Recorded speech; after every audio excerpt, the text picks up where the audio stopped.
Bülbül altın kafese koymuşlar. Evet, yine de vatanım demişler. Hayır, bizim en büyük şikayetimiz ne? Çocukların okuluyla alakalı. Yani Türkler yurt dışına gider. İlk 6 ay balayı stresidir. 6 ay geçtikten sonra. Peki şunu sorayım. Yani Türkiye'den gelecek olanlara. Yani şunu mutlaka getirin, burada şu yok dediğim bir şey var mı?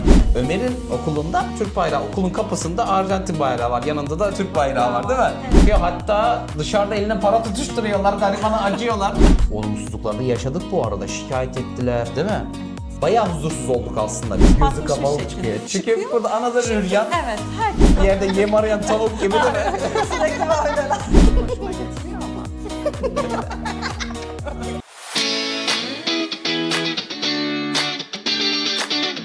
Hoş geldiniz. Nasılsınız görüşmeyeli? Bir video çekelim dedik. Yaklaşık olarak ne kadar oldu? 6 ay olmuş biz geleli. 6 ayı geçti. 6 yani. olacak. Doğru, Neredeyse. doğru. 6 ay geçti. 7. ayımıza girdik. Uzun zamandır da video çekmiyorum dedim, bir video çekelim. Evet. Şimdi de çekeyim dedim. O da 6 aydır burada istemeyerek gelen değil mi? Zorla getirdiklerimin arasında. Nasıl gidiyor? Ne diyorsun? Nasıl, beğendin mi Arjantin'i? Ne yaşıyorsun? Bizim 3, dur şöyle şey yapayım söyleyeyim de 5 ve 9 yaşlarında 2 tane çocuğumuz var. Biri kız, biri oğlan. Öncelikle herkese merhaba. Yani şöyle, aslında bizim için burada hayat Türkiye'dekinden farklı şekilde akmadığı için yani çok fazla öyle alışma noktasında bir zorluk yaşamadık. Yani burada da yine sen çalışıyorsun, ben çocuklarla ilgileniyorum. Türkiye'deyken işte ben de çalışıyordum, annem çocuklarla ilgileniyordu Evet. ama burada şimdi ayrıldık. Yine de biz yine her gün görüşüyoruz. Orada Daha da sık çok görüşüyoruz. Evet, kesinlikle Daha belki de sık daha görüşüyoruz sık Türkiye'dekinden. görüşüyoruz. Zaten en büyük avantajımız da bu oldu. Onlarla çok böyle hani bir arada olmamız, beraber gelmiş olmamız. Evet. Yani evlerimiz çok yakın. O Evet. yüzden çok da zorlanmadık açıkçası. Ya şimdi şöyle, Gamze hiç istemeyerek geldi aslında. Kadir de bak hiç istemiyordu. Kadir mesela Amerika'yı biraz sıcak bakıyordu Amerika'ya. Gamze Amerika'da olsa kesinlikle istemiyordu. Evet. Herhangi bir yer Evet. istemiyordu. Türkiye'de zaten çok memnundu. Kesinlikle. İyi hal, memnuniyet derken illa maddi durum olarak değil. Eş, dost, çevren, iş orada yerindeki çok güzel ilişkilerim patronların. vardı, ailem oradaydı. Yani dediğin gibi kesinlikle iş ortamım çok güzeldi, arkadaşlarım vesaire. Ailemin zaten Türkiye'de olması çok büyük etken. Çok Türkiye'den çıkmayı düşünmüyordum ben Aynen, açıkçası. kesinlikle. Aynen. Bülbül altın kafese koymuşlar. Evet, yine de yine vatanım vatanım demişler. demişler Aynen. için Gamze o öyle. durumdaydı. Yani Evet. altın kafese de koysan Evet, gelmem diyordu evet. yani. Kesinlikle. Yani çok istemiyordu ama hani çocuklar dil öğrensin vesaire, farklı bir ortam görsünler. Yani kesinlikle önceliğimiz oydu zaten. Yani her anne babanın olduğu gibi bizim de önceliğimiz çocuklardı. Onların işte yeni bir kültürle tanışması, işte dili öğrenmeleri. Evet. Yani bir de şöyle düşündük. Biz hani yaşımız genç. Aynen. Böyle bir şeyimiz de var ki bizim değil, asıl senin vardı böyle bir niyetin. Evet. Hani dedik böyle bir şey yapacaksak yani bugün yapalım. Hani ileride yapabiliriz, yapamayız belli olmaz. Tabii yaş gençken O yüzden yapalım. evet. En kötü beğenmezsek geri döneriz Aynen, dedik. Aynen. Peki şöyle, sen Arjantin'e taşınacağını duyduklarında ne diyorlardı Türkiye'de? Şaşırıyorlar mıydı? Yani Evet, Arjantin tabii çoğu ki. bilmez. Yani Evet. bilmez derken bir hala kısmı benim değil. şu anda bile işte taşındığımı bilmeyip işte bir şekilde sonradan iletişime geçtiğim ve işte ben yurt dışına taşındım. Nereye? Arjantin neresi? Hani birçok insan bilmiyor. Ya bile ismini Arjantin. biliyordur, ekonomisini duyuyordur da yani coğrafya Kesinlikle bilgisi yok. olarak hani Yok. çok Yani uzakta ne olduğunu kadar bilmiyor olabilir. uzaklıkta olduğunu vesaire çoğu insan bilmiyor. Ne diyorsun peki, sen ne düşünüyordun? Nasıl bir algın vardı? Güvensiz diyorlar mıydı? İş yerinde bile soruyorlardır, Allah bilir Evet, hani. güvensiz. Ben de mesela hiç bilmiyordum Arjantin nerede, işte nasıl bir kültürel yapıya, nasıl bir sosyal yapıya sahip, işte nasıl bir ekonomiye sahip. Ben Arjantin'i hiç bilmiyordum. Buraya geldiğimde Evet. işte biraz böyle tanıma imkanım oldu. Evet, Türkiye'dekiyle aynı yaşam koşulları burada yok. Türkiye'de bir şeyler daha güzel, daha ne bileyim konforlu, daha kaliteli. Kaliteli eşyalar, Evet, kaliteli, daha konforlu daha bir şeydeydi. konfor, daha güzel hani yaşam koşulları var orada. Siz diyorsanız ki ben işte yaşadığım yerdeki insanlar, benim yaşadığım yerdeki insanlar daha stressiz insanlar olsun, işte daha anlayışlı, daha sakin insanlar olsun diyorsanız, yani önceliğiniz o değil de buysa, evet burası gerçekten o anlamda yaşanılabilir bir Şey yer. diyorsun yani, önceliğiniz konfor ve paraysa Evet. bura olmaz. Burası olmaz. Ama önceliğiniz insan ilişkileri ise Evet. ya da ne bileyim daha sakin, daha stressiz bir ortamsa, evet burası o anlamda yaşanılabilir bir yer. Peki şunu sorayım. Şimdi sen çocukları işte sabah 8'de gidiyor, 12'de çıkıyorlar. Evet. Onun dışında haftanın her gün neredeyse kursları var ve de akşam saati burada kış olduğu için. Ve Gamze yürüyerek getiriyor çünkü evimize yakın. Çok nadir, çok soğuk olursa Okulları biniyor 4 Uber'e. dakika mesafede, kursları işte yüzme kursuna gidiyorlar. Ömer'in bir tekvando kursu var. Yüzme kursu 15 dakika, tekvando kursu O da o civar. 10-15 dakika. Yüzme kursu 10 dakika Evet. falan. Yani demek istediğim şu, akşam saatinde sen çocuklarla yürüyerek Yürüyor. geliyorsun. Yok, herhangi bir yan bakan, herhangi bir Yok, laf atan, hayır, asla. yani Kimse- herhangi bir kimse- güvensizlik sadece hissettiğin oldu mu Yok, yani? hayır. İnsanlar şu şekilde sadece işte seninle iletişim kuruyorlar. Farklı bir dilde konuştuğumuzu fark ettiklerinde işte neredensin diye soruyorlar. Türk olduğumuzu söylediğimizde de çok böyle hoşlarına gidiyor. İşte mutlu oluyorlar. Özellikle dizilerden işte Türkiye'yi çok Evet. biliyorlar. Ve çok güzel bir yaklaşımları oluyor. Bence de. Ya peki şunu sorayım. Türk'üm dediğinde hiç böyle olumsuz bir şey aldığın oldu mu? Geri Yok, dönüş hayır, böyle hayır. Aksine çok şey yapıyorlar, seviyorlar böyle, ya heyecanlanıyorlar. olumsuz bir şey Hayır, söyleyen, asla. yan bakan, ne bileyim daha böyle suratını asan. Yok. Ya şimdi şöyle, biz bir de 3 aile geldik, 9 kişi. Ya hepimiz hayatın içindeyiz şu anda. Ne bileyim Kadir satranç kursuna gidiyor falan hani. Biz çocukların okullarıyla. Gamze hele Arjantinlerle bayağı muhatap oluyor, öyle söyleyeyim. Nasıl oldu Komşular bilmiyorum geliyor ama. gidiyor falan hani gibi, neyse. Biz herhangi bir şey yaşamadık değil mi, öyle Türk'üz diye. Tam tersi şeyi çok duydum. 2-3 defa Kadir'den duydum, 1-2 defa da bizim Zeynep kız kardeşinden duydum. Hani taksici böyle ters davranıyormuş. İşte surat asıyordu falan diyor. Ondan sonra nerelisiz diye sormuş. Türk'üz deyince onu sana böyle çok hemen değişti abi diyor. Hemen böyle mutlu oldu diyor böyle. Yani normal insana döndü diyor. Çünkü ters davranıyordu diyor falan. Muhtemelen başka bir yerden Rus zannetti gibi. bizi büyük ihtimalle diyor. Evet. Çünkü bizi çok Rus zannediyorlar. Sizin tip de müsait. Evet, olabilir. Benim çok olmasa da eşimin ve oğlumun falan renkler falan da benziyor. Gibi ya, herhangi bir olumsuz bir şey yaşamadın yani. Belki yani beni Ruslara karşı galiba bir ön yargıları var diye biliyorum. Ya yok, çok geldiklerinden herhalde biraz istemiyor gibi Öyle bir olabilirler şeyler herhalde. duydum ama Evet, belki sayıları çok öyle, olduğundandır. hani ona nazaran, beni öyle zannetmelerine nazaran çok böyle hani iyi davranıyorlar. Evet, Hiç bir kısmı da şey, doğru, seni Rus zannediyordur belki ama ona rağmen çok iyi iyi davranıyor. Tabii Ruslara Evet. da çok kötü davranıyorlar. Sevmiyorlar Evet, öyle demedim bir şey zaten de de. yok. Hani bazılarının Türklere karşı değil de Ruslara karşı olabilir direkt Türk takıntısı. olduğunu bilseler demek ki herkes çok daha Bağrına basacak diyorsun. Aynen. Peki okul nasıl gidiyor onu sorayım şimdi. Türkiye'de devlet okulundaydı zaten bizim çocuklar. Normal Yani oturduğumuz yerde. Evet, Türkiye'de de devlet okulundalardı. Burada yine devlet okulundalar. Yine aynı noktaya döneceğim aslında. Evet, imkanlar burada Türkiye'deki gibi değil. Yani Türkiye, dediğim gibi Türkiye'de de devlet okulundalardı. Burada da devlet okulundalar. Özel veya devlet gibi bir değişiklik olmadı. Ama imkanlar oradaki gibi değil. Daha böyle kısıtlı imkanlara sahip okullar. Ama şöyle, mesela Türkiye'deyken, ya bunu bir kıyas olarak söylemek de istemiyorum doğrusu ama Leyla'nın bazı okula gitmeyle alakalı problemleri vardı. Kızımız anaokuluna gidiyor henüz. Çok hiç istemiyor Evet, okula gitmeyi. hiç Zorla götürüyorduk. istemiyordu. Zorla gidiyordu. Hatta son dönemde psikolojik destek aldık biz Evet. Leyla için. Evet. Hiçbir Yani şekilde niye okulu istemiyor diye, yoksa psikolojik bir sorun olduğundan değil de hani. Okula gitmek istemiyordu. Ama Olabilir. tabii ki şunu asla şey yapamam, göz ardı edemem. Leyla'nın hani bu kadar kolay alışabileceğini ben beklemiyordum. Dil Çünkü bilmiyor, kesinlikle, yabancı ülke, kesinlikle, yani o kadar kesinlikle. olumsuzluk vardı ki aslında. Türkiye'deyken okula gitmek istemeyen bir çocuğun, hani dilini bildiği, ne bileyim hani konuşabildiği insanların yanına gitmek istemezken, burada hani dilini bilmediği insanlar. Evet. Farklı bir ortam. Leyla okuldayken, Türkiye'deyken sürekli işte etkinlikleri olurdu, bir şeyler oldu. Elinde sürekli böyle bir hani etkinlik şeyleriyle gelir, materyalleriyle gelirdi. Burada yaptığı tek şey okulda resim yapıyor. Lego yapıyor, resim yapıyor. Hani çünkü imkanlar oradaki gibi değil. Tabii ki. Yani burada aslında onu eğlendirebilecek şey daha az olmasına karşın, Evet. dil bilmemesine karşın. Ömer de 3. sınıfa gidiyordu. Ömer hakkında ne düşünüyorsun? Nasıl gidiyor? Ama başta biraz zorlandı. Leyla'ya nazaran Çok hatta daha zorlandı. zorlandı. Çünkü onun orada daha fazla bağ kurduğu bir Evet, arkadaş ortamı vardı. Öğretmenleri keza öyle. Bizim en büyük şikayetimiz ne? Çocukların okuluyla alakalı. Ne? Grev. Evet. Yıldık değil mi yani? Bıktık kesinlikle, ondan yani. Kesinlikle. Yani bir hafta içerisinde full gittikleri çok nadir. Evet, yani geldik geleli böyle tam bir hafta gittikleri çok nadir değil mi? Hani Evet. Ya bir resmi tatilleri var, ya grev. Evet. Akşam mesajlara bakıyorum mutlaka çünkü her an şey yazılabilir hani yarın okul yok. Ertesi gün okul olmayabilir. Evet. Geçen kim söyledi? Zeynep mi söyledi? En çok resmi tatilin olduğu ülkelerden biriymiş Arjantin Ben diye. duymadım.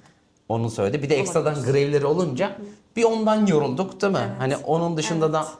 havuza gidiyorsunuz. Ondan sonra ne bileyim tekvandoya gidiyor, götürüyordu çocukları falan. Oralarda falan da bir sıkıntı yok. Yok, hayır. Ya nasıl peki yani Türkiye'de vardı şu burada yok dediğin yani çok aradığın güvensizlik yok diyorsun kısaca. Güvenlik yok.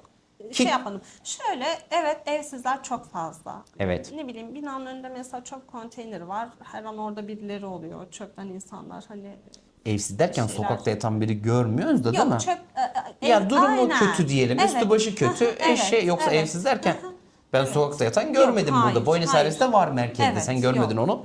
Biz Buenos Aires La Plata'dayız. Ama Ya o manada söylemek istemedim. Hani durumu Doğru, oldukça durumu kötü daha- olan evet. insanlar çok fazla. Ama yani sana bir kötü söz söylesinler, yanından geçerken bir rahatsızlık duy. Yani asla böyle bir şey yaşamadım. ya işte ben taşınmadan bir ay önce daha Ya da doğrusu- ne bileyim yolda seni çevirip senden bir şey istesinler. Yok, o da yok. Katiyen yok. Evet. Evet. Buenos Aires'te var. Siz merkezde çok gezmediniz de. Sigara istiyordu, onu istiyordu, bunu istiyordu. Ya ben açıkçası La Plata'da değildi. Buenos Aires'te böyle çok eşkal tipler görüyordum. Hani burada rahatsız eden bir tip çok görmedim. Yani şöyle Beni zaten. rahatsız eden böyle tedirgin eden insanlar olabiliyordu Buenos Aires'te.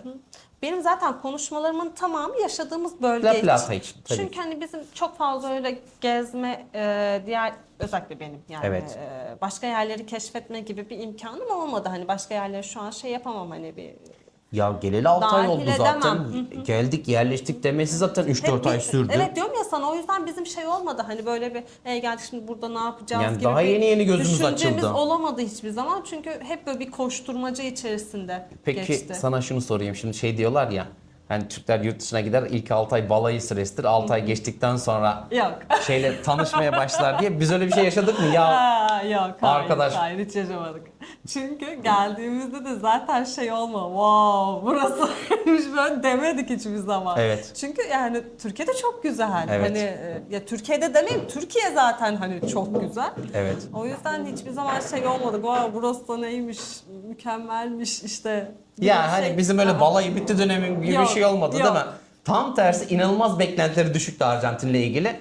Çünkü ben her seferinde... Olanın da altındaydı bizim Aynen. beklentimiz. Ben Arjantin'de şu da yokmuş, bu da yokmuş, güvensiz, metroda telefon çıkartmayacaksın, sokakta telefon... Yani olabildiğince kötülüyordum ki hani beklentileri düşük olsun ki geldiklerinde böyle Avrupa şehri gibi oldu onlar için hani... Yani beklenti düşüklüğü değil, bir beklenti tamamen bitmesi şurada olmuştu. Buradan senden çikolata istemişlerdi ilk buraya Evet. geleceğin zaman. Evet. Ben dedim ki ya insanlar yurt dışından çikolata getirirler. Hani yurt dışına çikolata götürmek ne? Ha, Türkiye'ye gelirken Almancılar çikolata burada getirir. yani şey çikolata da mı yok? Evet, evet, Ben evet. düşünmüştüm o yüzden. Yani Türkiye'deki gibi var mı? Var, evet güzel çikolatalar var, ama kaliteliler Türkiye'deki var. kadar tabii ki çeşitlilik Ya yok. şöyle ben Arjantin'e taşınmaya karar verdik. Şimdi 3 aile geleceğiz. 9 kişi bir dünya masraf yapacağız. Evler kapanacak. Riske atılmaz. Öyle YouTube'dan gördüğüm videolara da gelinmez. Yani çünkü YouTube'da söylenen var, söylenmeyen var. Anlatabiliyor muyum hani? Adı neyse onun geldim bir ay burada kaldım, yaşadım. Ondan sonra ben buraya gelirken de işte buradaki YouTube'dan izlediğim abilerle Salih abi olsun, Mahir abi olsun, ne bileyim Onur Bey olsun falan. Onlar yazmıştım. Abi istediğiniz bir şey var mı? Gelince sizi de görmek istiyor falan. Ondan sonra bir tanesi çikolata istedi. Ondan sonra ya dedi Gamze de orada çikolata yok muymuş ya dedi. Yani da şey hani olabiliyor bak sizin de isteyebilirsiniz. Evet, Tamamen hani canı istemiş. Anlatabiliyor muyum hani?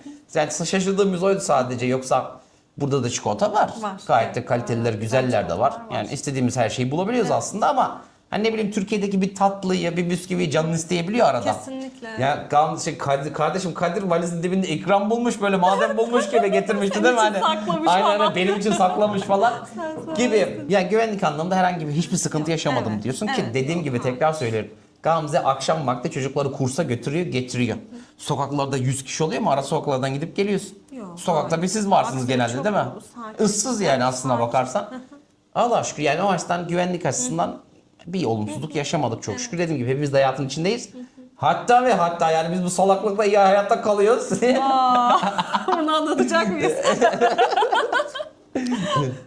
Kardeşim Kadir cep telefonu düşürmüştü. Samsung'un bayağı pahalı modeliydi.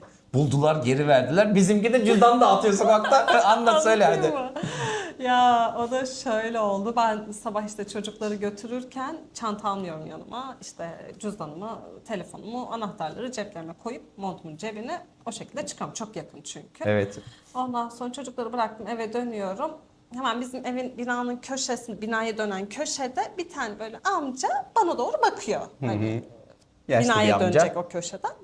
Ondan sonra işte neyse bakıyorum böyle ben de elini kaldırdı böyle sallıyor benim cüzdanı elinde. Ondan sonra işte ben amca doğru koştum falan böyle. Verdi cüzdanı böyle işte ben söyledim İspanyolca bilmediğimi. Vücut diliyle işte bulduğunu falan anlattı. Öyle yani cüzdanımı düşürmüş. Yani hani öyle bir şapşallıklarımıza Evet, rağmen yine de evet. hayatta Ve kalıyoruz. Kalabalık bir olmadı. yerde düşünseniz yine Evet. giderdi bence. Giderdi Yani, kesinlikle. yani o kadar da güvenlerini Evet. güzellemek için söylemiyoruz Evet, bunu. aynen. Ama yani hani ne bileyim çok olumsuz konuşanlar da olabiliyor. Yok kesinlikle çonlar falan filan yok yani hani insanların da öyle bir açgözlülük falan gördün mü yani hani hayır. bizim tanıştığımız, görüştüğümüz değil mi? Yok. Hani ne bileyim bir yerlere gidiyorlar mesela onlar ısmarlamaya çalışıyor değil mi? Bildiğin Türkiye'deki şeyi yaşıyorsun yani sen de şu an. Evet. Değil Ama mi? ben ödeyeceğim, sen ödemeyeceğim bilmem. Muhabbeti oluyor Evet, yani. evet. Aynen ellerini cepten atıyorlar yani hiçbir sıkıntı yok bence. Bir de zekiler de ben mesela markette onu ilk denemiştim geldiğinde buraya. Ya Para şimdi üstü para üstü meselesi aynen. 8.600 lira tutar, 8.600 peso. He. Sen düz 10.600 verirsin. 10.600, 2.000 versin. 2.000 versin diye anlayacaklar mı acaba diye anlıyorlar. Dedim Allah'a şükür zekilermiş. Evet. Yani çok şükür onlara da bir sıkıntı yaşamadık. Peki şunu sorayım. Yani Türkiye'den gelecek olanlara yani ne bileyim kimisi yaşamaya geliyor, kimisi okumaya geliyor. Yani şunu mutlaka getirin burada şu yok dediğim bir şey var mı? Eğer çok seviyorlarsa Türk kahvesi getirebilirler. Yani aslında her şey bulunabiliyor ya. Hemen hemen her şeyi Evet. bulduk değil mi? Yani Evet, bulamadığımız her şeyi bulduk. hiçbir şey yok Bir de neredeyse şöyle bizim. bir şey var. Senin de hakkını yiyemem. He. Konforlu olabilmemiz için gerçekten elinden geleni yapıyorsun. Yani Türkiye'yi o noktada aramamamız için. Evet. Hani mesela şu eksik diyoruz, arıyorsun, araştırıyorsun. En iyisi neyse onu gerçekten buluyorsun. Gerekirse Amerika'dan Olabilecek. getirtiyorum. Evet, olabilecek Ve en Amerika'dan iyisi neyse getirdiğim onu- halde Türkiye'den ucuza geliyor. Onu da söylemiş olayım. Birçoğu Fiyatlarla benim şey yok. yani biliyorsun. mesela siyah çay en büyük sıkıntımız. Değil mi? Siyah çay biz mate içiyoruz da çok nadir. Yani Güzel. arayıp araştırınca He, bulunuyor her siyah şey. çay da bulduk. Burada da pahalı. O döneme kadar ya kaliteliden bahsediyorum. Yoksa dökme çay diye satıyorlar 5.000 pesoya. Tadı madı bir şeye benzemiyor. Neyse Amerika'dan getiriyordum. Türkiye ile aynı fiyata geliyordu. Bazı ürünler var Türkiye'den ucuza geliyor. Amerika'dan getiriyorum. Burada La Plata'da birkaç böyle hostes pilot tanıştığımız da oldu artık. Onlar da sağ olsunlar yazıyorlar gelecek bir şey var mı diye falan uygulamadan vesaireden. Ama hani bir çay. Onun dışında zaten hemen hepsini Bulduk. buradan bulduk aslında. Bir tek baklava arıyor Gamze diye. Evet. Baklava diye ölüyor. Yani onun dışında ne bileyim biz de Kayseri olduğumuz için annem sucuğumuz da yapıyor zaten. Pastırmamız da yapıyor. He. Öyle. Seninle ve annemle zaten her yere gidilir bence. Gerçekten. Hani benim mesela kırmızı çizgim yemektir. Hani Evet. yemeğe çok düşkünüm. Annem de sağ olsun her yer böyle keşfediyor. Nerede ne var, işte nerede ne uygun. Evet. Bulabiliyor her şeyi sağ olsun. Her gün işte bunu buldum, işte bu burada daha ucuzmuş, işte burada daha kaliteliymiş. Bu çok hani nereye gidiyor çıkıyor ve bir şekilde her şeyi buluyor Annem gerçekten. gezmeyi sever, ben de gezmeyi hiç sevmem. Hani Bak. sen de bilgisayar başında. Evet ben bilgisayar başından bulurum zaten. Annem de burada öyle ben onu hiç sevmem. Yani ya mesela Türkiye'de şey vardır ya bir AVM vardır gidersin ne istiyorsan vardır orada anlatabiliyor muyum? Yok burada sokak arasında gezerken denk geleceksin de açık olacak da orası hani anca o zaman falan keşfedeceksin. Orası. Annem de buluyor Ondan onu. sonra birisi söyleyecek yani önden giden öncü diyecek ki ben şöyle bir yer keşfettim gibi değil mi? Evet. Ben de onu hiç sevmem. Spesifik şeyleri genelde internetten buldum getirttim. Da hocaları nasıl peki onu sorayım yani okuldaki hocaları. Yani şey yapmak istemiyorum ben. Hani bir kıyas gibi anlaşılacak Ya yok diye. canım, evet. Çok fazla hani oralara girmek istemiyorum. Hani bu kesinlikle o şekilde düşünülmesin isterim. Çünkü ben Türkiye'deyken de Ömer'in de Leyla'nın da öğretmenlerinden gerçekten Allah razı olsun. Hatta İkisinden izler bile de- hocamız selam olsun evet, bunlar da evet, izlerler belki. İkisinden de çok memnundum. Yani o anlamda anlaşılabilecek diye hani oraya girmeyi bile istemiyorum. Evet. Ama yine de hani diğer insanlara örnek olması yani hani bir bilgi sahibi olmaları açısından hani söylemem gerekirse eğer ben çok memnunum öğretmenlerimden. Yani Çok hani gerçekten şey değil bu, evet iyiler gibi bir şey değil. Gerçekten çok iyiler. Hani evinize biri misafir gelir, çok özel birisidir sizin için ve hani onu rahat ettirmek için elinizden geleni yaparsınız. Böyle hani ekstra bir özen gösterirsiniz. Evinizdeki insandan daha fazla bir özen gösterirsiniz ya. Burada öğretmenler öyle davranıyorlar. Aynen öyle davranıyorlar bizim Kesinlikle. çocuk. Ama şimdi şöyle, hani diğer Türk aileleri de görüştüğümüz zaman hep böyle bir şey duymuyoruz açıkçası, değil mi? Hani belki bizim şansımıza bunlar- denk geldi. bunlar bizim Hani deneyimlerimiz. bizim deneyimimiz yani. Belki bize denk geldi öyle. Yoksa ne Olabilir, bileyim. evet, bilemiyorum. İlk geldiğimiz ilk hafta mıydı? Gamze hoca bana yazmıştı. İşte oğlunuz çok terbiyeli, çok akıllı. Evet. Teşekkür ederim falan diye. Zaten bir sevmişlerdi, çok ısınmışlardı. Beden hocası var değil mi? O bile ayrıca ilgileniyor. Evet. Oralara buralara yani etkinliklere götürüyor sürekli Ömer'i falan, sağ olsunlar yani, çok memnunuz o açıdan. Ki onun dışında da sürekli okulda da hep gözlem altında değil mi çoğunlukla? Evet, öğretmen öyle söyledi. Yani arada bir işte Ömer'in sınıfına gittiğini ve hani herkese böyle bir selam verip aslında amacının Ömer'i bir şey Ne yapmak yapıyor, ne ediyor? olduğunu, incelemek olduğunu söyledi. Ya arkadaşlar da sahip çıkıyor. Evet, arkadaşlarının da Bir de biz şunu ilgilendiğini fark ettik değil mi? davrandığını. Buraya gelince fark ettik. Ömer 3. sınıfa geçmişti. Türkiye'de çok aslında kavga, dövüş, yani akran zorbalığına maruz kalmış. Biz bunu buraya gelince fark ettik. Daha doğrusu Hiç şöyle. olmadığı için burada. He. Orada da tabii ki farkındaydık yaşadığı şeylerin ama bundan bu kadar etkilenmiş olduğunu. Hani biz diyorduk ki Burada kavga fark etti, işte şey oldu ama Ömer'de bu bir iz bırakmış yani. Evet, evet. Burada onu fark etti. Burada dil bilmiyor, gariban. Kimseden bir öyle bir değil mi ters davranma falan hiçbir şikayet duymadık. Evet. Bir defa geldi bir çocuk vurdu dedi, o da 1. sınıfmış. Değil mi? Çok küçük bir çocuk muymuş neymiş? Sen de patlasaydın oğlum dedim. Yok baba. Şey dedi yani şaka amaçlı yaptı falan dedi. Yani çünkü şey deriz yani, sana vuruyorlarsa sen de vur. Sen kimseye kesinlikle vurma. Yani yabancı yerdeyiz diye de yapacak bir şey yok ki, dayak İşte yeme. ben öyle demiyordum, o yüzden Ömer okulda Türkiye'deyken çok zorbalandı. Ben kimseye vurma sakın falan. Çünkü şeyi biliyorum, hani Ömer'in eli ağır. Evet. Ciddi zarar verebilir. Evet, o zarar yüzden verebilir. ben Ömer'e hep şey diye işte Ömer sen aslında özellikle bir kızsa hani kesinlikle sen Kesinlikle, karşılık evet. vermeyeceksin. O zaten kız da olsa Evet. erkek de olsa 1. sınıfta olsa kimseye vurmuyordu sağ olsun yani. Yiyip dayan yiyip geliyordu. Orada biraz yanlış yapmış olabilir. Ya bence yanlıştı işte aşkım, sen farklı yönlendiriyormuşsun, ben farklı yönlendiriyormuşum, ben de vur diyordum, bir şey olmaz. Sana vuruyorlarsa vur, kesinlikle kimseye vurma durduk yere. Mesela şey çok hoşuma gidiyor benim. Leyla'nın okulunda bazen böyle özel günlerde etkinlik oluyor. Evet. Biz de katılıyoruz. Biz de Aileler. çağırıyorlar. Evet. Diğer ailelerle beraber biz de katılıyoruz. Ve o etkinliklerde işte ne konuşulacaksa bize de bir metin şeklinde kağıtta Türkçe. veriyorlar. Türkçe bir şekilde bize de veriyorlar ne konuşuldu. Yanımızda illaki bir öğretmen oluyor ve ekstra bir şey konuşulur veya bir şey yapılırsa bize çevriliyor.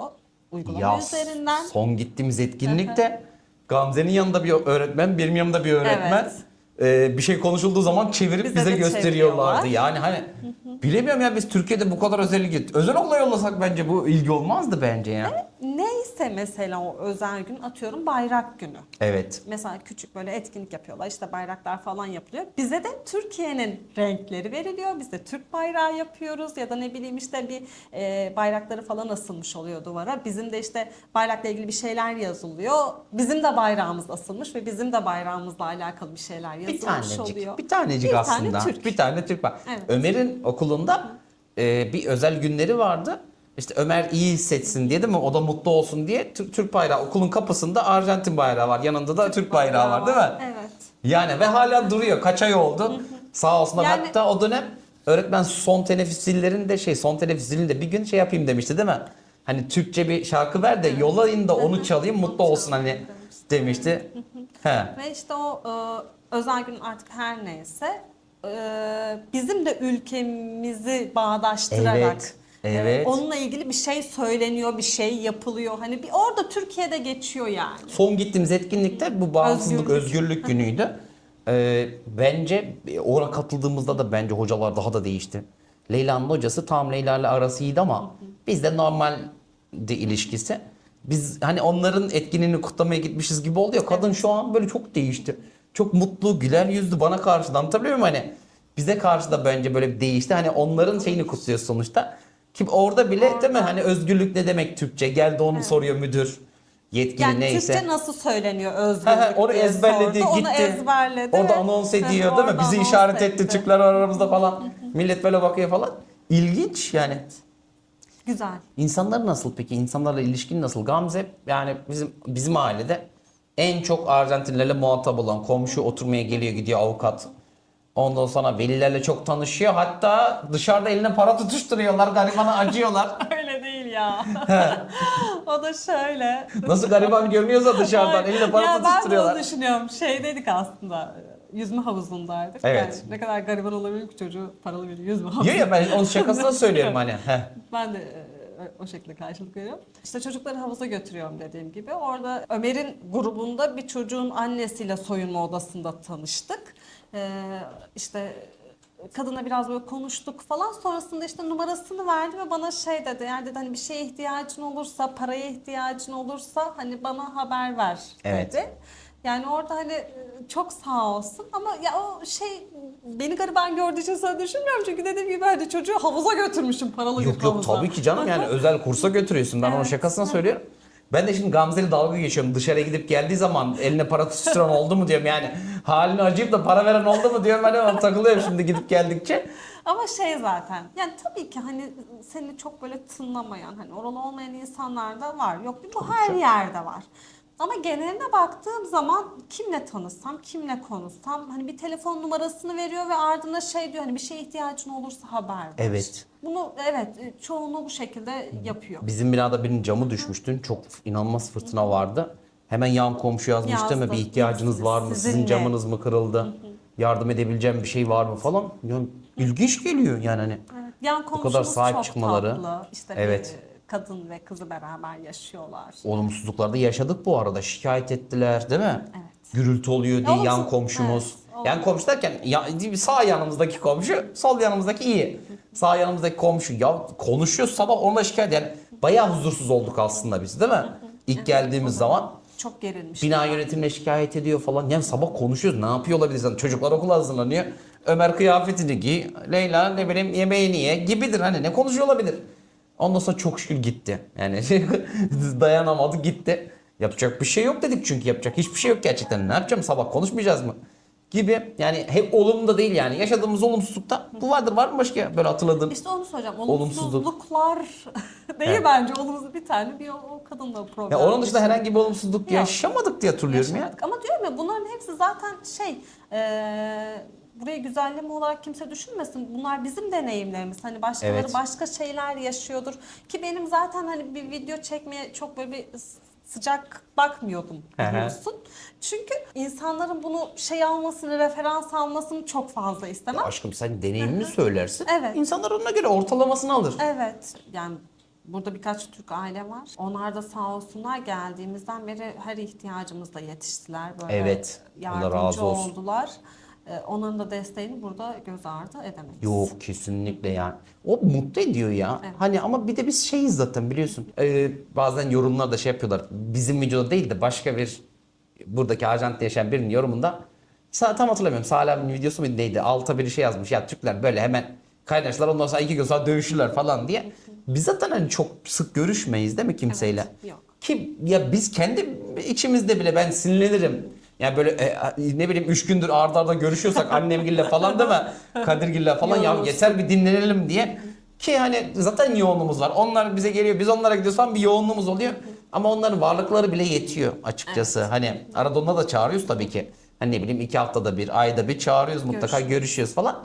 Yani fazla muhabbet tez ayrılık getirir demişler. Öyle. Ben ona her zaman katılıyorum ki buraya Türkiye dönerken, sizi almaya dönerken ki videomda da söylüyorum, diyorum ki ben yani çok görüşmeyi düşünmüyorum. Yani görüşürüz. Yani hepsi canımız ciğerimiz. Anlatabiliyor muyum hani? Da hani öyle fazla muhabbet tez ayrılık getirir. Gerek yok diye. Ya şimdi senin yaşadığın bazı kültürel farklar da oluyor. Ne bileyim Ömer'in havuzunda olsun falan. Ya bunu ben anlayabiliyorum ama şu an Ömer onu anlatabileceğim yaşta değil. Şöyle mesela havuzda çocukların üstlerini değiştirmelerine yardımcı Soyunma olurken odaları oluyor. Ha. biz mesela küçük bile olsa o çocuğu böyle bir şey Ya yaparız. isterse bir yaşında olsun. Değil mi? Evet. 6 aylık Bir, olsun istersen. Ha. Mahremiyetine özen gösteririz. Mahrem bölgelerini göstermemeye çalışırsın. bölgeleri, Havluyu da kapatırsın, kapatırız, kabine bir sokarsın. Şey yaparız vesaire. Şeyin içinde o soyunma odasının Soyunma içinde odasına tuvalet girerken, var. evet. Tuvaletten çıkarken ben de o sırada tam içeriye gittim soyunma odasına. Her birinde tuvaletten çıkıyor. Şu şekilde hani gözlerini kapatmış Gözü kapalı bir şekilde çıkıyor. Çünkü burada anadan Çünkü, üryan evet, herkes çocuğu çıkıyor. hazırlıyorlar, giydiriyorlar. Ömer diyor ki ben de ne tarafa bakacağımı şaşırdım diyor. Hani. Biz de küçüklükten beri yetiştiriyoruz. Aman İşte oğlum çok günah. ne Kesinlikle. göstermeyeceksin de bakmayacaksın. Bakılmaz da gösterilmez de Evet. hani Orada insanların. Bizimki şimdi şeyden çıkarken gözü kapalı çıkıyor değil mi? Canım. İşte anlatmaya çalışıyoruz elimizden geldiği kadar. Ben şeyi merak ettim o dönem. Ya biz de oradayız. Hani çoluk çocuklar sadece olsa. Evet. Yani şimdi büyük koca adamlar, kadınlar. Yani yan gözle bakan, kötü niyetle bakan. Hiç mi olmuyor diye sordum yapay zekaya. Yani Ben de Türk sordum. şeyde Arjantin'de kesinlikle diyor öyle bir şey olamaz diyor. Ya Ya cinsel cinsel bir obje olarak olarak kesinlikle o bakmıyor diyor. gözle kesinlikle bakmazlar diyor. O çok şükür o beni mutlu etti açıkçası. Yani zaten hani bir tek güvenlik anlamında zaten çocuklardan endişelenmiyorduk değil mi? Burada çok üstüne düşüyorlar çocukların. Değil mi? Evet. Parka gidiyoruz. Herkes çocukların başında bekliyor. Biz kafeye geçmiş oturmuşuz. Uzaktan çocukları izliyoruz değil mi? Evet. Veliler mesela işte bizde şey vardır ya çocuklar orada oynar ve anne baba da geçer orada. Hani onun içinde bir dinlenme. gözümüzde sürekli onda ama evet, bizim yani yine de. şey değilse ne bileyim 1-2 yaşında böyle yürümeyi yeni öğrenmiyorsa biraz artık parkta oynayabilir yaşa Evet. geldiyse artık hani çocuk orada oynar annesi babası oturur bir yerde ve çocuğa bakar Bakar, yani doğru. uzaktan. Ama burada veliler genelde çocukların başında işte çocuk Evet. orada şey yaparken ben onu da sordum yapay zekaya ama o korumacı şeylerinden dolayı olduğunu söylüyor. Artı bir de oyuncaklarda biraz böyle bir şey var ya hani yıpranmışlık vesaire. He, parktaki oyuncaklarda. Evet, evet çok güvenilir olmadığı için. Yolda yürürken bile Ömer ya da Leyla senden biraz uzaklaşsın. Hemen millet çeviriyor değil mi? Senin ailen nerede? Tek başına mısın? Biz şey yapamıyoruz şu anda mesela evin hemen altında bir kiosk var. Market Bazen var. böyle üşeniyoruz işte Ömer'i gönderemiyoruz. Ekmek Hani. almaya, su Evet, almaya. Evet. Böyle Ve- basit bir şey almak için eminim şey yaparlar çünkü hani sen ne yapıyorsun? tek Türkiye'de başına? olsa kesinlikle yollardık. Hiçbir sıkıntı olmaz da. yakın çünkü. Burada da çok güvenli yollarız da. Biri çevirecek mutlaka yani. Sen tek başına mısın? Ne Ailen yapıyorsun? nerede diye bunu. Bu da telaşlanacak şimdi bizimki de. O açıdan biraz yorucu oluyor bizim için değil mi? Bir de biz saf gibi ben şey yapıyorum. İlk okula kaydettirirken şimdi çocukları kim alacak onları tek tek yazıyorsun isim soy isim. Tamam.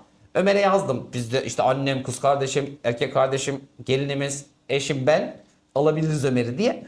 Leyla'yı da kız kardeşini alırken de Ömer'i de ekledim ben. Hani Ömer Çünkü de alabilir. okul Dedim ki, çok yakın. okul bir çok noktada yakın ya. belki kendileri gelebilirler diye Biz diyoruz düşündüm. ki yani Ömer çocuğu da alır, kardeşini de alır gelir diyoruz. Hani yani Kesinlikle. ve yani, ya ilk gün kaydettirirken hoca bakıp gülmüştü. Yok kesinlikle öyle bir şey olamaz diye. Biz zaten Ömer'i alamıyoruz ki. Değil mi? Ömer kendi tek Daha başına doğrusu çıkıp Ömer tek gelemiyor başına zaten. okuldan çıkamıyor. Bizim almamız gerekiyor evet. mutlaka. Birinin alması gerekiyor. Evet, çocuklar bahçede sıra oluyorlar. Her sınıfın öğretmeni başında. Evet. Öğretmen seni görüyor, selamlıyor, çocuğu bizzat Öpüyor, teslim çocuğu ediyor. öpüyor. Evet. Ondan sonra seni gönderiyor. öpüyor, çocuğu öpüyor. Sonrasında çocuğu teslim ediyor. Olabilir. Allah kötülere denk getirmesin diyelim Parkta yani. evet böyle bir kadınla tanışmıştık. 2 tane çocuğu vardı onun da. O geldi bizimle işte neredensiniz falan gibi. Çok böyle tatlı işte hoş bir kadındı. Buse'yle beraber Evet. parkta çocuklarla gitmiştik. Ondan sonra işte kadın ve 2 çocuğu biz de işte böyle hani çok konuşamıyoruz. Çok böyle çat pat konuşuyoruz. Evet. Sağ olsunlar bize böyle şey yapmışlardı işte böyle egzersiz gibi. Hani Ders böyle. veriyor, değil mi? Aynen ve tane tane konuşup böyle işte şeylerle, mimiklerle, jestlerle falan hani anlatarak hani yanlış söylediğimiz bir şeyi düzelterek. Evet. Bildiğin eğitim veriyorlar evet. size. Aynen, çok Biz eğitim tatlı alıyoruz. olmuştu. Ya birebir eğitim alıyoruz. Haftada 1-2 gün böyle çok hani anlayabilelim en azından. Hani derdimiz öyle C1, C2 olalım değil de. Derdimizi anlatabilelim. Derdimizi anlatabilelim. Azıcık anlayabilelim. Şu an yazılanların büyük çoğunluk anlıyoruz değil mi? %50, %60 diyelim. 2-3 ay mı oldu kursa gideli? Ha, bilmediğimiz kelimeler oluyor onlara bakıyoruz falan ama mesela emlakçı yazında anlıyorum iyi kötü ne demek Evet. istediğini. Yarım yamalak yanlış da anlasam. Ya ana metni böyle bir şey yapıyor. Burada bundan bahsediyor gibi. Konuşulanlarda da iyi kötü anlıyoruz artık hani ne dediğini falan. O da güzel, yani fena değil. Yavaş yavaş konuşmaya da çalışıyoruz. İşte ona şimdi Gamzeci konuşmaya çalıştıkça onlar da bir yandan şey yapıyorlar, destekliyorlar değil mi? Gel Ömer. Ömer de videoda bir görünsem istiyordu. Nasıl gidiyor babam okul? İyi. Kameraya bakabilir misin bana değil. İyi. Nasıl, beğeniyor musun? Türkiye'ye göre nasıl? İyi. Arkadaşlarını özledin mi? Bak onlar izlerler. Selahattin Hoca'nı izler. Güzel. Onlara Bir şey selam söylemek söyle bir. istersen evet Ben sizi çok arkadaşlarına. özledim. Ömer hepinizi sayıyor tek tek değil mi arada? Ya. İlk geldiği zamanlar bayağı zorlandı Ömer. Okulundaki tüm herkesi sayıyordu neredeyse sınıflarındakileri değil mi? Arkadaşlar. Yani özlediğini söylüyordu sürekli falan. Burada alıştın mı? Nasıl arkadaşların var mı burada da? Alıştım gibi. Alıştın gibi mi? Anlıyor musun artık biraz konuşulanları? Az çok. Az çok. İyi çok şükür. Nasıl hocaların nasıl? İyiler mi? İyi. Sana iyi davranıyorlar mı? Evet çok iyi davranıyor. Okulda var mı dövüşen, sana çatan, kötü davranan? Dövüşmek değil de yani koşanı bile göremiyorum. Ömer'in en büyük şikayeti okullarında koşmak yasak. Ya Ömer'de hiç Biz dövüşemiyoruz bile yani. Biri de şöyle yaptı mı hemen. suç oluyor değil mi? Hatta çocuk bir tane beresizciyle şekilli şaka yapmıştı ya. Evet. Ben o çocuğa merhaba diyorum. Çok tatlı çünkü. Evet. Çocuk gitmiş öğretmeni çağırmış. Yuh dedim ya. Ahlakçı Evet. beklediğin gibi miymiş? Az çok. Yani hayal ettiğin gibi miymiş? Evet. Güzel. Peki Türkiye'yi özlüyor musun? Nasıl? Biraz. Biraz mı? Yani eskiye nazaran alıştın mı? Hani ilk geldiğinde biraz Alıştım. zorlanmıştın ya. Evet, Alıştın yanlarda mı? Çok sıkılıyorum. arkadaşlarına dahil olamamıştın hani ortamlarına Evet. falan. Bir tane Bayanlı diye bir çocuk var ya. O hep benimle arkadaş olmayı istedi. Ben de kabul ettim. Evet. En yakın arkadaşım olur musun demiş sana değil mi? Evet ya. Bir de kağıda Türkçe yazmış bunu. Zaten Ömer'i ben okuldan alıyorum. Böyle güle güle Ömer diyorlar falan değil mi? Evet. Hatta bugün girdim. Bir tane öğretmen merhaba diyor. Bir tane benim öğretmen de ola selam diyor. Ben de diyorum ne oluyor? Ya o şeyler hala devam ediyor. Hani ne bileyim bir ilk cicim aylar olur ya. Hani ilk hafta böyle bir herkes ilgilenir falan. Yok hala böyle Türkçe konuşuyorlar. Türkçe konuşmaya çalışıyorlar. Şeyde bile hatırlıyor musun? Leyla'nın sınıfına gittik. Okulun etkinliği vardı. Orada bir tane adam geldi böyle Türkçe konuşuyor bayağı. Merhaba nasılsınız falan. Müzik fistan. öğretmeni. Ha, Leyla Müzik Gül'ün müzik öğretmeniymiş. Evet. Ben de zannediyorum ki böyle bir falan. hani Türkiye'de yaşamış falan bayağı öğrenmiş demeyeyim de bazı cümleleri ezberlemiş. Öğrenmiş ne olduğunu. Onları saydı ve bitti zaten. Hani artık oraya kadar bir Türkçesi orada bitti artık. Hani ondan sonra bir daha İspanyolca falan anlaşmaya çalıştık. Çok şükür yani sizinkiler de öyle değil mi? Evet. Memnunsun, seviyorlar. Evet. Çok şükür. Ben de diyorum öğretmen herhalde o gün diyorum ki öğretmen herhalde Türkçe konuşmaya başlayacak. Baktı biz İspanyolca öğrenemeyeceğiz. Bunlardan olmayacak dedi. Her yerde taş bulabiliyoruz bak var. Antika para bilim, antika para, taş. Onun gibi şeyler burada var en azından yani Türkiye'de fosil taş. Evet şimdi dinozorlar falan yaşamış ya burada. Ömerciğim dinozor fosil arıyor yana yana. Ama şansına boşta çıkmıyor, antika para buluyor. Evet. Antika para bulamasa buluyor, da. güzel taşlar da buluyor. Nereden buluyorsa Türkiye'de o kadar bulamıyordu. Türkiye'de tek bulduğum taşları kuvars. Evet. Yerden 1 kilo kuvars çıkıyor. Aa bak kuvars buldum. Sağ olsun Leyla'yı da yetiştiriyor. Bunlar kapıya çıktıkları an şöyleler. Sürekli yerde bir şey yapıyorlar. Bir yerde yem arayan tavuk gibi değil mi? Sürekli böyleler. Taş gördüğünüz gibi. Evet, evde her köşede böyle bir minik taşlar var. Taşlar. Küçüklü büyüklü taşlar var. Evet. Benim en büyük bulduğum taş şöyle avucum kadar bir Bir şey. de yapıyorlar, kaybedeceğiz diye benim ceplerime çantama dolduruyorlar. O çok hoşuma gitmiyor ama.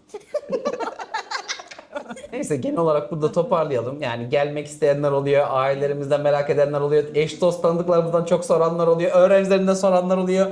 Hani genel bilgilendirme olsun istedim. Uzun zamandır videoda çekmiyorduk. Hala gelmek isteyen, düşünenler oluyor. Onlar yazıyorlar bir yandan. Ya bunu hiçbir zaman unutmayın. Bakın Avrupa hala bence çok mantıklı. Portekiz'dir, İspanya'dır işte diyorum. Görüyorsunuz örnekleri. Ya da göreceksiniz belki bir süre sonra. Hani dönenler oluyor ailelerden, Türk ailelerden. Biz de aynı dönem gelip. Çünkü uzaklık, mesafe en büyük sıkıntı. Yani mesafe sorunu olmasa Evet, benim kesinlikle aslında, Arjantin bence benim için 10 numara. evet, benim aslında problem olarak gördüğüm en önemli şey mesafe. Evet.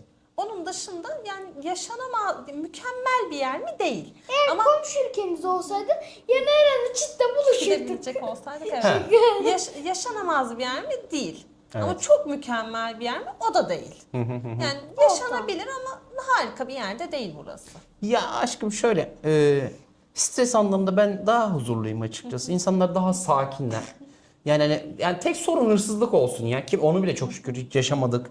Hani öyle bir sorunla bile karşılaşmadık ama yani genel olarak böyle çok şükür memnunuz. Onun dışında da başka bir sıkıntımız yok açıkçası. Ya uzaklık dışında Yok, bizim var hayır. mı? Herhangi bir hiçbir sorunumuz yok açıkçası Yani çok dediğim şükür. gibi eğer önceliğiniz işte yaşam koşullarıysa işte daha konforlu, daha böyle hani şeyse burası değil tabii Çok ki, para kesinlikle. kazanayım, çok konforlu olsun Değil. diyorsanız kesinlikle değil ama En azından mutlular. Evet. aynen. Amacınız mutluluksa orası. Aynen amacınız mutlu olmaksa Ki o da zaten insanın içinde hani olan bir şey olduğu için eğer hani sen zaten huzursuz bir ruh haline sahipsen burada da mutlu olamazsın. Orası da ayrı ama. ya evet ya şey işte adı neyse onun bak burada mutsuz olanların da çoğu yine dönmek isteyen aileler çoğu görüştüğümüz dönmek isteyenler uzaklıktan dolayı. Ya tek sorunu olduğu için de uçak fiyatları çok Özlüyorlar. artıp düşebiliyor. Tabii ki biz 3 aile geldiğimiz için daha rahatız. Yani Adapte oldu. neyse burada toparlayalım. En azından Arjantin konusunda fikir edinmek isteyenler oluyor. Merak edenler oluyor. En azından inşallah biraz fikir verebilmişizdir çoluk çocuk sahibi olan çocuklarla gelecek olanlara en azından. Bana yazanlar oluyor. Abi geldiğimizde mutlaka görüşelim diyenler oluyor. Memduh Bey diyenler oluyor. Geldiğimizde görüşelim. İnşallah gelirseniz ederseniz beklerim. Instagram'dan yazabilirsiniz. YouTube'dan yazabilirsiniz. Tanışırız, muhabbet ederiz, otururuz, kalkarız da. Tekrardan görüşmek üzere başka videolarda o zaman. Görüşmek üzere. Görüşürüz. Görüşürüz.